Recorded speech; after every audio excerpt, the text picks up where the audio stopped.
kutekeleza matakwa ya sheria ya uchaguzi katika kifungu cha 98 kifungu kidogo cha 3 ambacho kinaitaka tume iteketeze nyaraka zote za uchaguzi baada ya siku 90 ya kumalizika kwa uchaguzi pindipo hakuna amri yoyote ya mahakama inayoelekeza vinginevyo kama vile zuio na mambo kama hayo.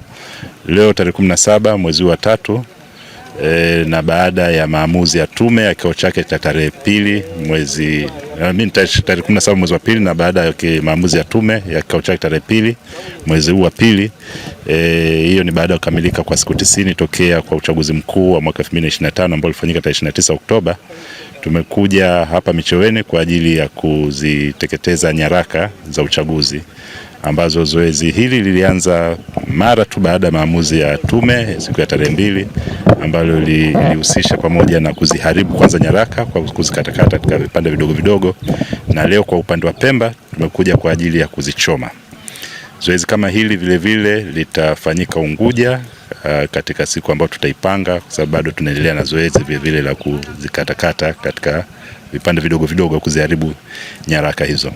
Lakini kuhusiana na swala lako kuwa kuna kesi mahakamani, ndio tuna taarifa kwamba zipo kesi za uchaguzi Mahakama Kuu ya Zanzibar, zipo Unguja, zipo na Pemba, lakini kesi hizo zimefunguliwa, tujapokea amri yoyote ya kuweza kutufanya sisi kutotekeleza sheria, kwa sababu matakwa ya sheria yanaeleza pale ambapo kutakuwa na amri ya mahakama.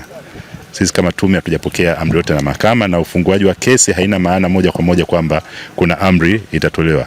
Chochote ambacho mahakamani unataka upewe lazima uombe. Mahakama haiwezi kukupa kitu ambacho hujakiomba. Sasa hakuna amri yote ambayo tumepokea kutoka mahakamani ya kutuelekeza tufanye vinginevyo. Kwa mantiki hiyo sisi tunatekeleza sheria jinsi inavyosema.